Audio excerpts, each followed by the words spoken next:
What's up, guys? Welcome back to the infamous project. Today's video is one of my personal favorite types of videos, and that is diagnosing or troubleshooting a no start, non-op scenario in a Fox. Now, typically these situations happen in a barn find or just maybe a rescue find or parked car that hasn't run in a number of years and trying to get it to run. Well, today we've got this beautiful Saleen and freshly rebuilt, gone over engine. I don't know all the specifics on the internals, so you will have to forgive me. It was one of those, hey, I've got this car, I'm sending it to you. It won't run, they can't get it running. Do your thing and see if you can't fix the issue. So Saleen Mustang, you might be wondering, well, how'd you end up with another one? Well, guys, the owner of this car is the same individual that owns 421, that beautiful dark shadow blue that I recently put together with the 331 stroker. Well, this is his car as well. And this is Saleen number 501, I guess like the jeans. And I'm not even sure what year this car is, to be 100% honest with you. But it's a beautiful car. It's a little dusty, a little dirty. I'm sure the GoPro isn't picking any of that up. And has this beautiful tan canvas top, and I know tan interior isn't for everybody, but you know, some of these oddball colors are really starting to grow on me. So I have to admit, the carpet it's pretty bright. So yeah, as you can see here, everything's pretty neat and tidy. All right, very original, a little dusty, but that's okay. So right here, we have a USB cord, and I believe the car is on a Megasquirt, some sort of squirt computer. So that's going to be kind of one of the first things, not the first thing, but one of the first things that we're going to address. Now, if we come over here and we pop open this hood, boom, another Kenne Bell in my life. I am still just amazed how many of these blowers have managed to surface in the last little while. And well, here is another one.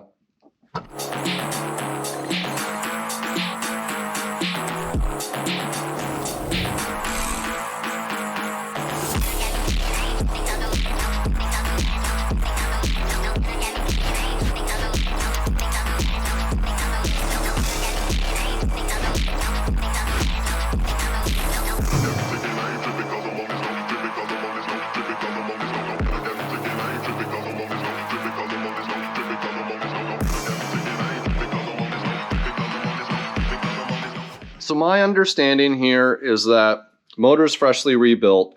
I'm not sure exactly, like I said before, on the internals. We got trick flow 170s. Okay, I'm sure there's some sort of rockers on there. And injectors, I'm not sure. They are black tops, so not 100% sure what is going on there. Long story short, shop that had it can't get it to run. And we need to figure out what's going on with this thing. So there's a couple things to consider here. Number one, is there oil in it? Number two, is it at top dead center? I would like to think any shop is generally able to find top dead center.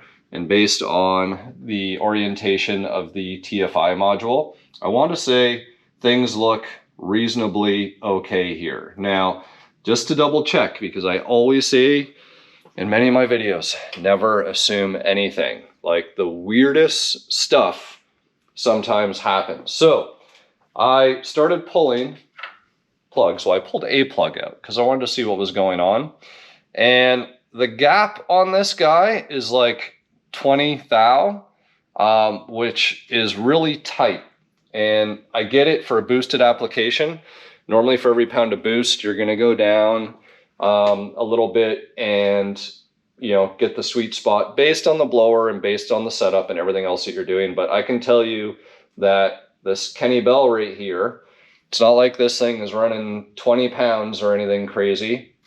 This gap is too tight. So we'll probably start somewhere around the 35 to 40 range is probably, like, at least to try and get the car running. And number two, these are NGK BKR6ES plugs. I don't think this is the right plug. I could be wrong in terms of the NGK. The thing is Autolites, a copper traditional plug is really what you want to run. Or at least that's what the internet tells you that you want to run, right? So I've got a full set of traditional copper Autolite 3924s sitting right here. So I want to say that the 3924, I could be wrong with this. If we look here, guys, the our Autolite is longer. So we'll get those Autolites gapped. We'll get them installed. I'm going to double check top dead center on this guy here, cylinder number 1, and make sure, actually I can see the timing mark is sitting, oh no, that's just the paint on the actual marker, but I'll get things rotated over, make sure that we have top dead center, make sure we have oil in here, make sure that the plugs are all swapped over and good, and then chances are I'm going to rip out the Mega micro squirt, whatever is in here, and just jam a factory computer in to start. Reason I want to do this is because this is not a crazy setup, right? Like, it looks like it's crazy, but it is not crazy. It has a blower on the top. Whoopity-doo. So the reason for removing the micro or the Megasquirt or whatever it is that when you have a basic setup, the blower isn't doing anything at idle. The blower only changes parameters when you're in boost and you need more fuel and you need everything else to do the adjustments for the car to run properly. We just want to get this thing to idle. So with an HCI setup, who knows, I don't even know what cam is in here. And we're just going to call that blower for now, a aftermarket upper intake manifold, you know, at 0 boost. And we will just assume that we have a set of 170 trick flows. Like, a stock computer can run all of that based on those parameters. So that is most likely going to be the approach. If it runs off the factory computer, then we're going to go from there and see ultimately what's going on with this Megasquirt, Microsquirt. Maybe they have things configured improperly in there. I am not 100% familiar with that. I actually had another car in the shop at one point that had one on it, HCI setup, and I ended up ripping it all off and putting a factory computer in there, and the drivability and everything else was fine. Now, again, if you want to squeeze every single last little bit of power out of your Fox, absolutely you need a custom tune and everything else. But at the end of the day, if you just want normal drivability, you don't want hassles and everything else, like stock or vert, that's a supercharged HCI setup over there. And that's a factory computer, no tune, and it runs fine, in my opinion. But that's my opinion. Anyways, let's get these plugs swapped out. Check the fluids, all of those things, and we will pull that computer out and we'll see where we're at and go from there. And just so that you guys are aware, here's the disclaimer. I have turned the key forward before, and that's the extent that I've done on this car. I don't even think I've heard a fuel pump prime. So the fans kick on. Oh, fuel pump does prime. So we got 30 pounds there, because it was at 0.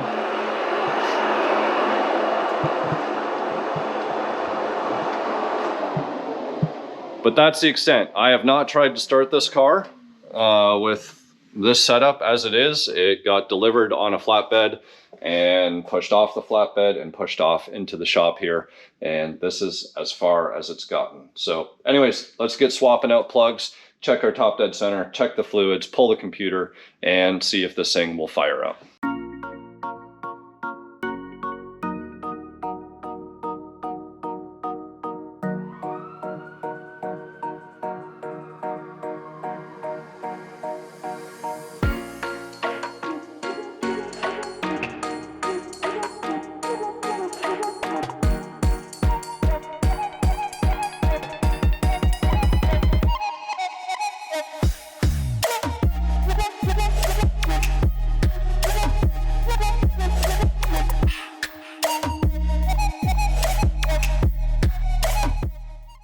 right guys, so what I did for top dead center is I put a bar on the crank, and on that indicator there you can see where the 0 degree mark is, which is going to be approximately where your TDC is going to be found.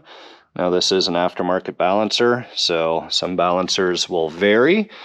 And you want to make sure you're on your compression stroke. In other words, that the piston is all the way up. And you want that piston to be at the top of the cylinder. And you can use something like a small screwdriver and put it in there. And if you can feel the top of that piston through the spark plug hole is right at the top, then you know that things are aligned the way that they should be. And then you validate that with your rotor on your distributor, make sure that it's facing towards the #1 spark plug wire, which it was. It wasn't 100%, but I wasn't 100%, moving everything. I just wanted to make sure that it was all in the right vicinity, because this could have been turned a little bit to accommodate accordingly when they were trying to set the timing initially. So that all looks good. I'm going to go ahead now, get these spark plugs in, and amazingly enough, it's actually easier to work on the passenger side of this motor than the driver's side. Usually it's the other way around, because you will be fighting emission tubes and lines and everything else here, or even the air intake tube. All right guys, so here's another issue. Our oil is all the way up to the full mark. Someone didn't read the arrow and realize that full is down here. So I'm gonna have to jack this car up and get some of the oil out of here. Like, unless this is some sort of fancy oil pan, which looking down at the bottom right here, it doesn't look like it is. So I am going to remove some oil. This last thing we want is to be blowing out some seals. Trick flow balancer. So funny enough, you can see right here where it's marked 180 degrees. So you'd know if you're on your, not on the compression stroke. New motor mounts, motor filter, and you can see I'm draining oil from the front area of the pan here. #1, with the car jacked up in the front, some of the oil is going to go to the back, and this is the easiest way to just remove some oil without removing all the oil. The only thing you got to keep in mind is that if we put the car back down right now, it's not going to give us an accurate reading when we read off that dipstick, because the dipstick is looking to read from the rear, and no oil will have really made its way to the front here until after the car has run. So we're going to try and fire this thing up. We've got some oil out of here. Again, maybe not as much as needs to come out, but it'll be a lot better than what we were. All right, so we got our oil leveled out. We got top dead center validated. We fixed the crossed wiring between cylinders number 5 and 6.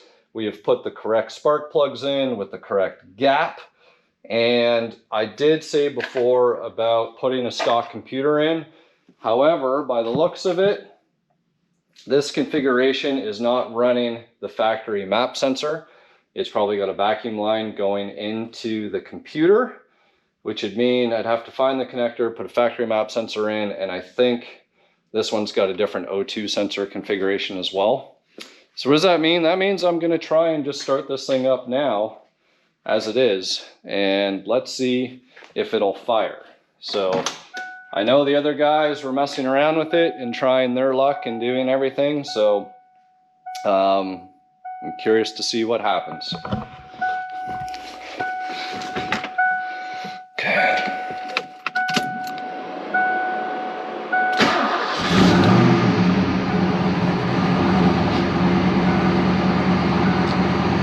Well, to me, that runs really nice.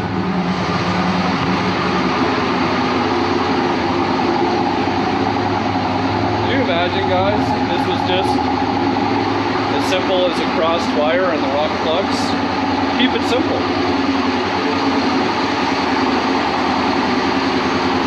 Like, yeah, it's idling a little high, but it is full.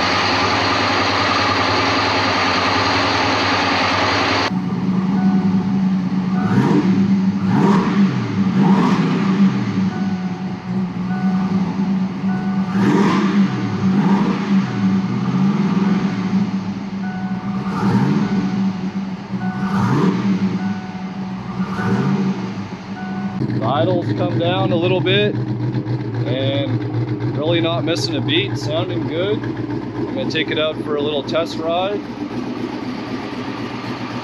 I'll make sure everything gets up to operating temp, and then I'll make sure that the spark plugs are good and seated. The one thing with aluminum heads, guys, never over torque the spark plugs, and you want to be conscious, especially when the weather's a little cooler like it is today, when you're torquing stuff into your aluminum, because heat makes things expand. You don't want to run into a bad scenario. So yeah, that's a beautiful car.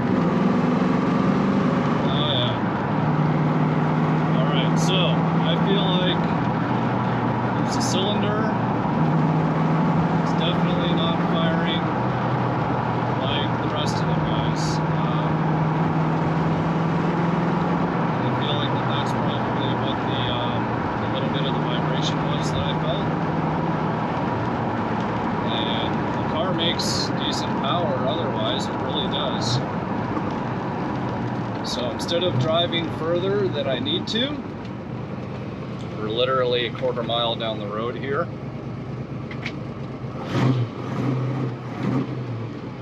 It kind of feels like it's there, and then maybe I have a plug wire not 100% on the way that it should be. It's possible. Let me get the pyrometer. See, now it's really misbehaving.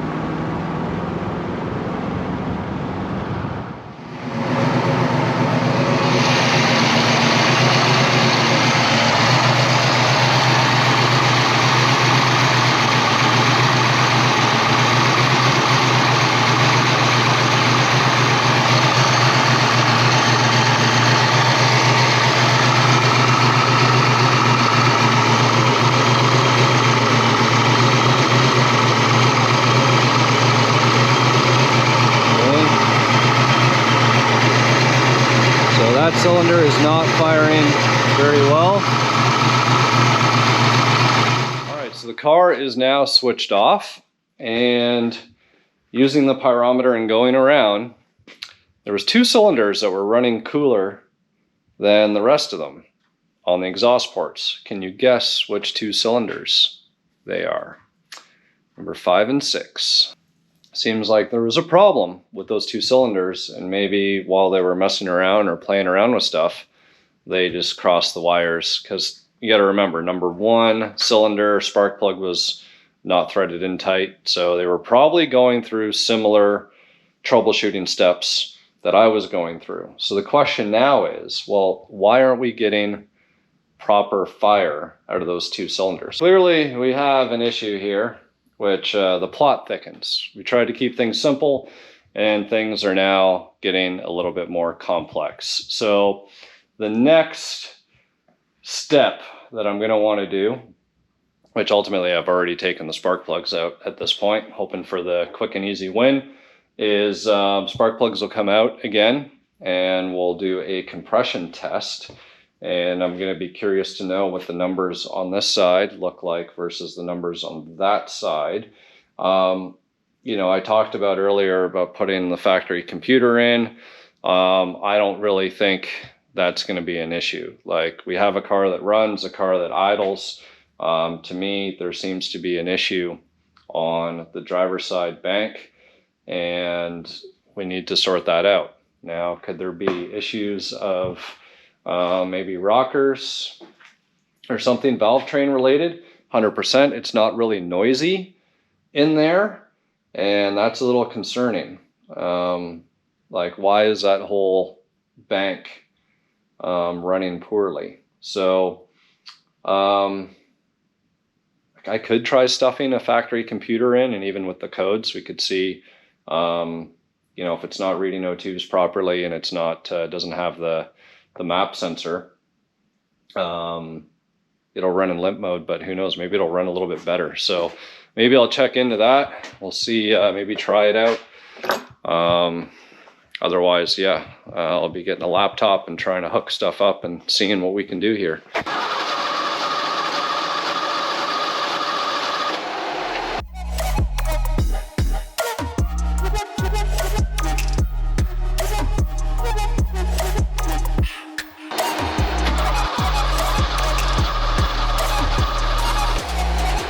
All right, so compression doesn't seem to be an issue. We have, actually, in fact, we spun 160 on cylinder number 5 versus, what do we have, 155 on cylinder number 1.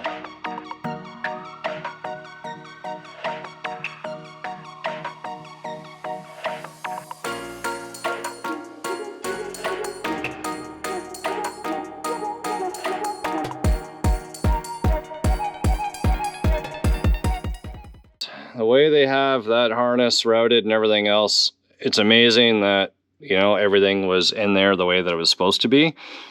Well, it's amazing they had everything tucked in there the way that they did, but man, they had wires. You can see here. Like, I'm wondering if any of these wires were actually grounding out on the body of the car, because everything was rubbing up against this the way that they had it. Anyways, this is the same computer that me and Gary managed to get the ship box to run on, and that computer was tuned for a supercharged HCI setup, so probably a pretty good comp to see if things will work here. So let's give it a whirl.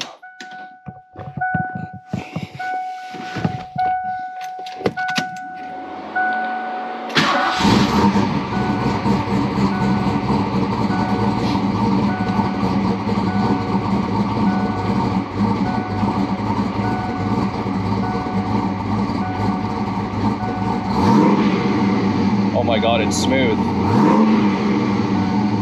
Guys, I shit you not. What did I say in the beginning about the computer? Unreal. Let's go take this thing for a drive. I am confident we just fixed the problem.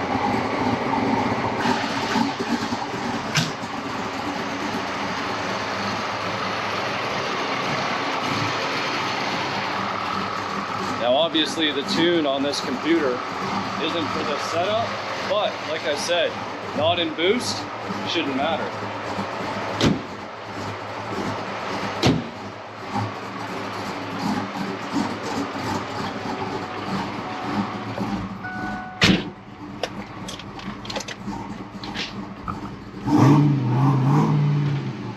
Oh my God, I can feel it instantly.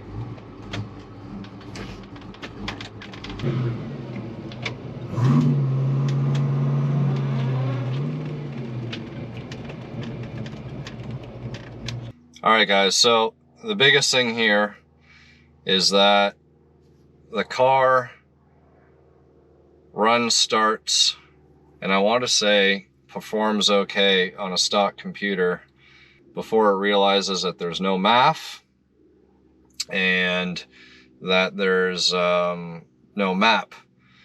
So the reality is that as soon as, you know, it does its thing and it's looking for air intake readings and everything else, it can't adjust the air fuel ratio, and then it behaves not so great, which, you know what I mean, we don't want to try and drive it on that. We don't want to wash cylinders out, do any of those types of things, and plus it's just too rough to drive that way anyways. So my question now is this computer and the tuning. I mean, maybe I gotta go download some software, and we'll get into this guy and see if we can't figure something out or see something that's wrong. It's going to be the first time in a long time that I log in and mess around with some software. So I guess stay tuned. We'll take a look. There's going to be a little bit of a learning curve here to go down again, but it is what it is to try and get the Foxbody running properly. So stay tuned.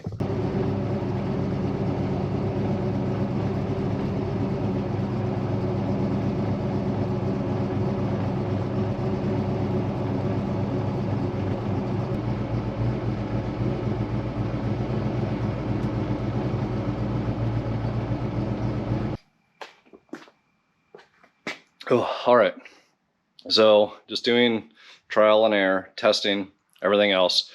There's definitely something going on. Has to be computer/tune related for cylinders like 5, 6, 7. Something is going on with those cylinders, and I need to do a little bit of research with the tuner studio, whatever, for the Stinger setup. And the reason why I say that is because when I stick a factory computer in, the one that we used in the shipbox Fox, so similar parameters in terms of modifications, if you will, but the main difference being that that was tuned for mass air. This car doesn't have a mass air meter on it because with the Megasquirt, it does the delete and it runs off of, uses the map reading off the internal built sensor that you run the vacuum line to. So with no MAF, this car has no hope in hell of running properly. It runs, but it runs in limp mode. So the important thing to note though is that when it's running on that computer, the cylinders on the exhaust ports are heating up well over 300 degrees, where they are not doing that on the Megasquirt. So we got to figure out what's going on with the Megasquirt. Is it a spark related issue on those cylinders, or is it a fuel delivery issue? And that's the weird thing. Like, it's not like each cylinder is configured individually of one another in that tune. It's going off basic TFI settings with the distributor. You know, it's not saying the cylinder deserves more than that cylinder. You got banks 1 through 4, and then you got banks 5 through 8.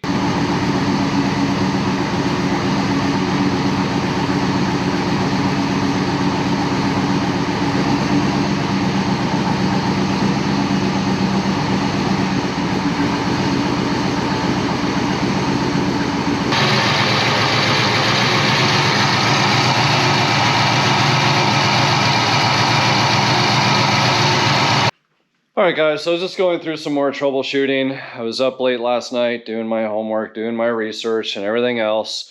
And at the end of the day, I feel like there is something fuel related. There's some issues on the driver's side bank over here. With the exception of cylinder number 8, it runs nice and hot. But cylinders 5, 6, 7, I can almost drop either one of those cylinders or drop the injector, and there's minimal difference in what's happening. Same thing with the spark, right? But I've tried removing the plug wire, and if the spark wasn't doing what the spark should be doing, and ultimately the ends of the spark plugs should be wet with fuel, and that's not really the case. So things are burning, things are happening, they're just not happening as good as they should be. So I'm going through trying to wrap my head around all of these settings and everything else, which now we are offline. And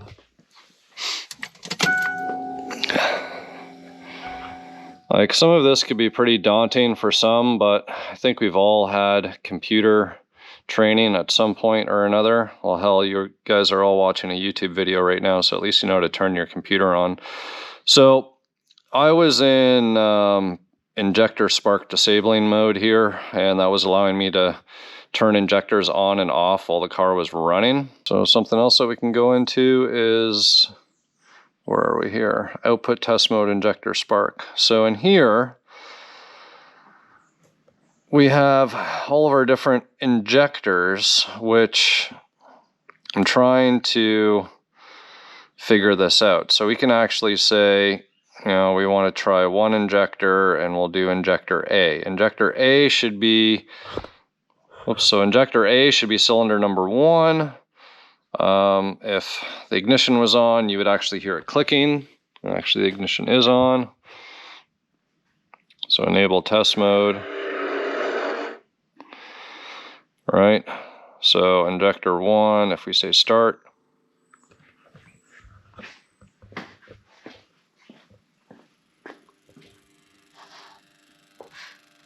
we can hear it clicking here. All right, we can even unplug it, validate that that's the one that's clicking. Through injectors A through H, which that kind of represents your firing order. So A is cylinder number 1, and then B would be cylinder number 3, then 7, etc., etc. Foxbody firing order. And they were all clicking, they were all doing their thing. So, which now is leading me to spark. Maybe it is not a good enough spark on those cylinders. You know, I did pull off cylinder number 5 when the car was running and didn't really notice a change, but at the same time when I disabled the injector for cylinder number 5, I really didn't notice a change either. So I know a lot of people out there don't have the greatest of things to say for MSD distributors, and we all usually kind of default back and say, hey, you know, nothing beats the old factory electronics. We can just get this to stay out of the way. There we go. Hopefully, come on. Stay. Oh, you pain in the dick. Come on. Don't be a pain on me. There we go.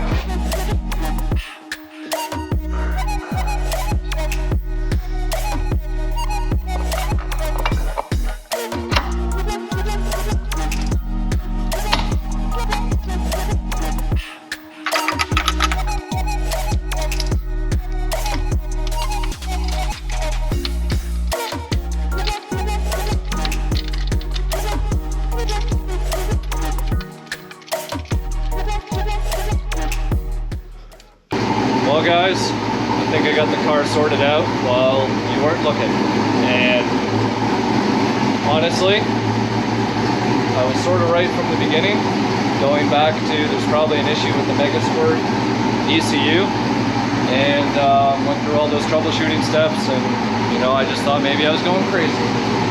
And fingers crossed, I think I've got it sorted because the primary temps are more equal. I've actually got cylinder 6 and 7 over 200 degrees, which they weren't before, so we're in the 300s, almost 400s now, which is nice and healthy. And most importantly, we don't seem to have the stutter right up the throttle here. Nice and smooth.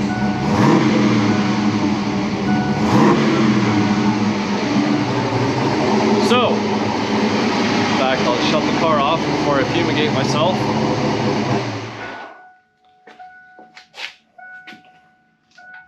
So, what did I do? Well, I did a lot of research and I was just gung-ho that there's something fuel related. So, what happened? Well, before I decided, okay, let's check into pulling off the blower, getting into valve train related stuff, we knew the compression was good. We knew the spark plugs weren't wet as a result of no spark. We knew that the cylinder didn't behave any differently whether we stopped the injector from giving fuel to those cylinders 5 and 6, or if we pulled the spark plug wires and stopped giving them spark. They were just like not efficiently working cylinders. And then it dawned on me, I have an extra Megasquirt ECU from the Saleen race car at the commercial shop. So I went and I picked it up yesterday and I brought it home here with me, and I was so busy in the software and everything else, I was sort of like, you know what? Let me take the modified fuel adjustments, because there was a few things in there that I didn't like, and maybe they were in there trying to do troubleshooting steps the same way that I was. Maybe they were messing around. You know, they were saying they were using barometric as the readings for fuel. I switched it to speed density because, of course, the mass airflow sensor is gone. We got the vacuum line going to the computer. They had 1 squirt per interval. I changed it to the default of 4. And just made a couple tweaks and adjustments here and there, and took that file and loaded it onto the computer that came out of the Saleen race car. So same computer. And guys, look at this. You're probably going to laugh at my array of computers here, but here is the Megasquirt that came in the car, right? Stinger Performance, Pimp XX, XSV121. Okay, then there's our vac line for, you know, the map and everything else. And then here is the computer that came out of the Saleen race car, which is essentially the exact same computer, fortunate enough for me. So I loaded the tune literally from this guy onto that guy, and voila, problem solved.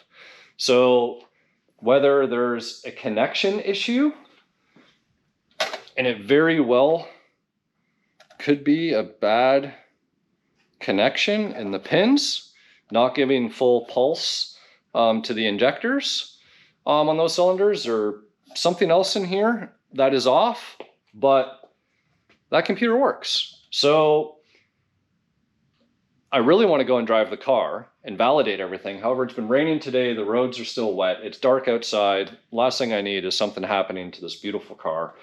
But I'm going to end this here for now, and then I'm going to come back tomorrow. I need to readjust the timing because obviously distributors in, distributors out, slight little bit of movement here and there. And I'm going to go back to a few of the settings in the Megasquirt in terms of the fixed timing and some of the other settings that are on there, use table options and everything else. And we'll get the car running good in the garage and at idle. We'll take it for a test drive, and then, you know, maybe even utilize some of the auto tune functions, try and get the fuel maps right and everything else. But I think we found it, which is a great way to end the day. So stick around, more to come.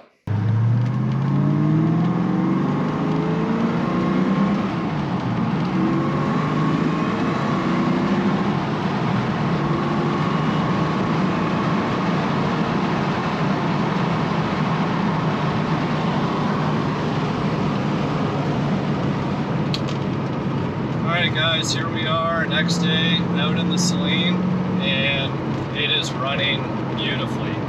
I could probably hook up the laptop, we'll go through, we'll test and take a look at all our AFRs and the fuel map, maybe change a few more things, tweak things, make sure everything is looking good. But we solved the mystery of the weird misfire or improper fire, if you want to call it. And I'm really happy that we got it solved in pretty much less than 24 hours. So I'll get the car back to the shop, check everything over, and be hopefully good to roll back to the owner.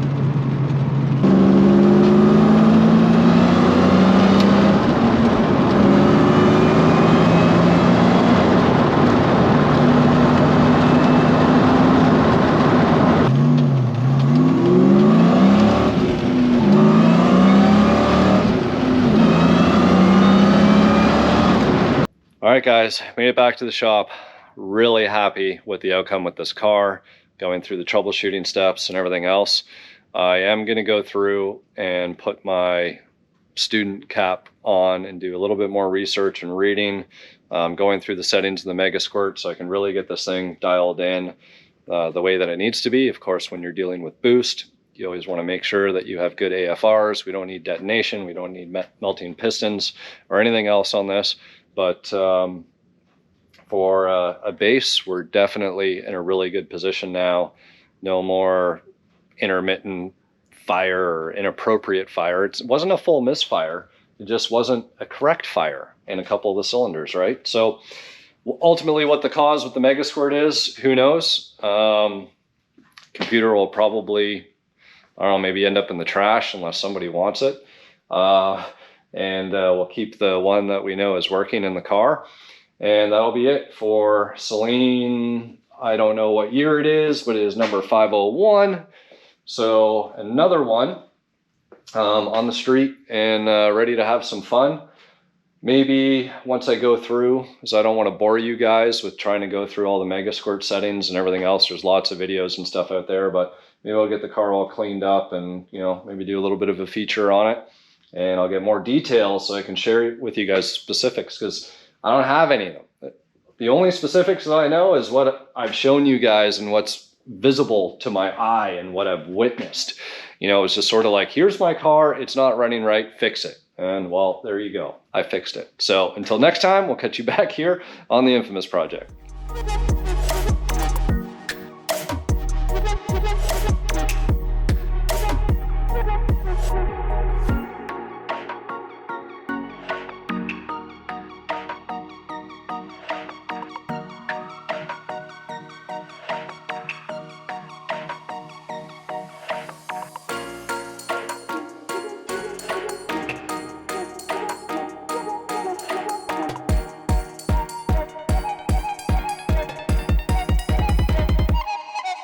it.